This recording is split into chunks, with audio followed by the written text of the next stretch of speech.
The reason why a lot of people are depressed is because they have a job. The reason why a lot of people are depressed is because they have a job, no? And a job really is, sabi daw, something that pays the bill, brings food to the table. However, you hate it, no? So can you imagine, no?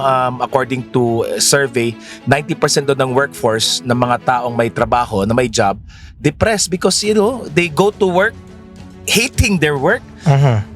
In fact, sa States, di ba, lahat daw ng mga men, halos lahat daw ng mga lalaki, nagkaka-heart attack before 9 a.m. ng Monday. So that's one, no? And secondly, some people have career, no? Ano pinagkaiba ng career and job?